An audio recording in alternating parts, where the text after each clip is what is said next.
Hi everybody, it's Tasso. And yes, you read that right. Life lessons from your bosses. Can you believe that? But you know, mentors are everywhere. In fact, every person you meet in your life has something to teach you. For a very long time, I thought that I need to be discovered. That someone will come along the way and become my mentor and teach me everything I need to know. But as with many other things in my life, I was wrong here as well. Because it is you who need to watch out for the mentor. It is you who need to seek for advice. And here's another thing. You know, very often you don't recognize these lessons immediately because you're stubborn and you're focusing on the things that you think matter at the very moment. But life has you covered, and so you can always go back, reflect back, and take those lessons retrospectively.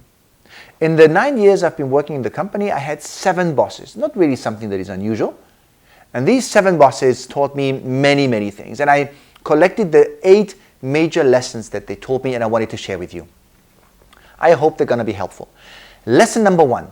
Lesson number 1 is about strength lies in serenity. There is power in inner peace. I had a boss, nothing really could rock his boat. He was very calm in very challenging situations, and this allowed him to come up with solutions in any given time, in any stressful situation. I always aspire to be like this because I believe and I want to tap into this resource of power when you stay calm in difficult situations. That was lesson number 1. Lesson number 2.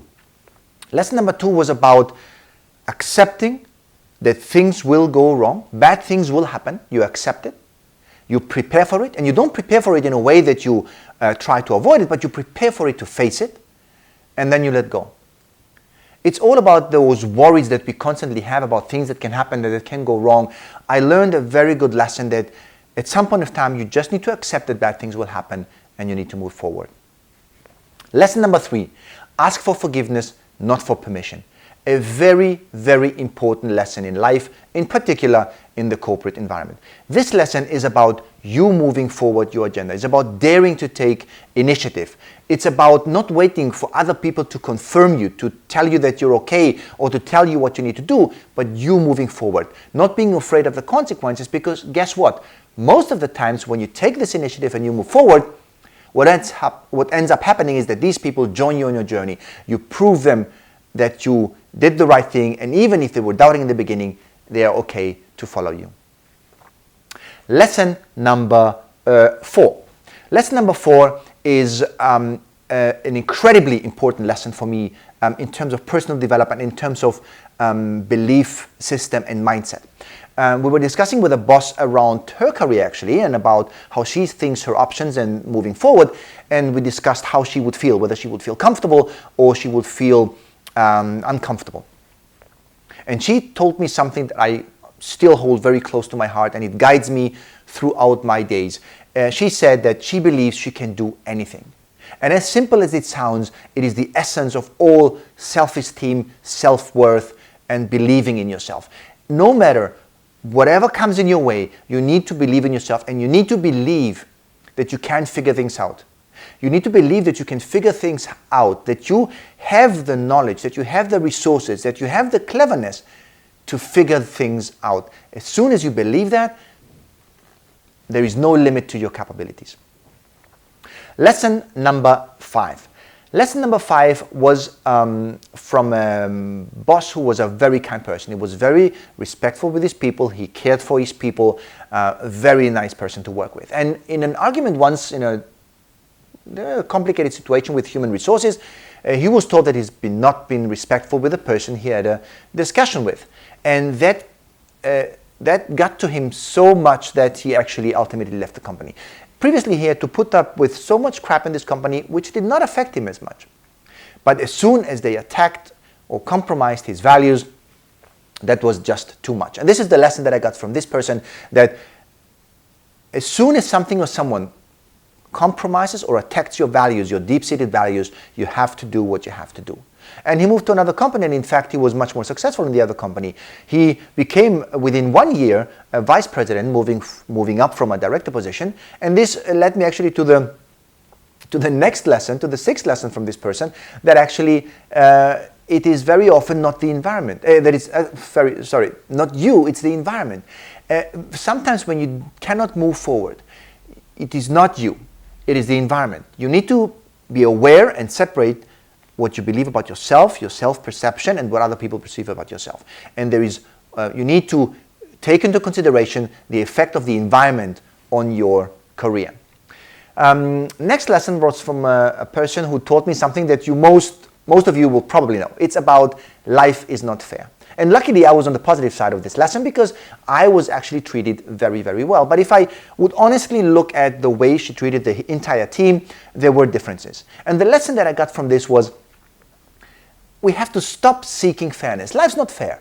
And people will respond to you always according to how you contribute to their particular wishes and needs, or how the value that you offer, the chemistry between you. There's always reasons why people respond differently, and bosses are also just human beings. So you need to stop looking for fairness, and you need to ask yourself, in order to be treated better, if this is what you want, in order to be treated more fair, what is it that you can contribute? What is it that you need to do? It's again about you. You have the possibility to change something that can change the way other people respond to you. And the final lesson, lesson number 7, was from a boss that told me an immensely human lesson, which is about always making people feel good about themselves. I have never seen this from anybody else that I interacted with, but this person made me feel so incredibly good about myself, that I was having good ideas, that I was treating people well, that I was engaging well, anything. Even if I doubted myself in many, many moments, he always gave me the feeling that I did a great job. And that is something that I take with me as a lesson for me to live it and to be like this person, because it is something very, very important. He was even vulnerable, and as a vice president, he showed me that he can learn from me. He asked me things to teach him. So this is something that is always at the top of what you can make other people feel. It's about making them feel very, very good about themselves. So these were the lessons about the bosses. In fact, there was something that was common to all of them, and that was that they were caring about their people. Of course, they had ambitions for themselves. They wanted to move forward in the organization, but they cared about their people. In the discussions with them, in one-on-ones, when we discussed any topic, they did not only care about the topic, the discussion, the content of the discussion, and for the company, they cared about the person. And so you see, ultimately, they did not have a lesson for me. They were the lesson for me to pick up. So to all of you who struggle maybe currently with bad bosses, let me tell you, screw them. There are so many nice people and good people around. And as I told you before, in a particularly big corporate environment, there is so much fluctuation that there will always be new bosses that you'll be able to work with. But let this be a lesson as well. When you choose your job, when you are looking to move to another position within the organization, do not make money and the grading of that position a major criteria. Choose a job based on something that you care about, and watch out for a boss that actually would care about you. How would you do that? Well, very simple. If you interview with someone, put them on the spot. Ask them the question, what is your strategy and what is your wish for developing your people? How do you see your people development? And he will tell you what his views are. And if you're a badass and actually you are more daring than that, when you meet him, ask him the question, if I would interview your people, what would they tell me about you? And good bosses will know what their people think about them. They will not only care, they will not always care about what people think about them, but they will know and they will be able to articulate what they believe a good boss is and why they behave as they behave. So in order to end this post, there's one more thing that I would like to tell you. I would like to please ask you to be that lesson for someone. Be that lesson for someone.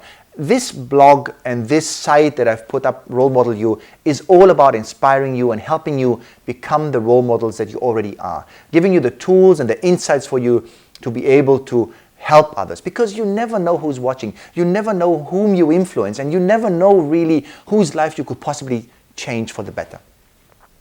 So thank you very, very much for watching this. I hope it helped you and I hope it served you. If you liked this video, please subscribe for more. Forward it, share it with somebody who you believe could hear this lesson at this very moment. And until the very next lesson, all the best.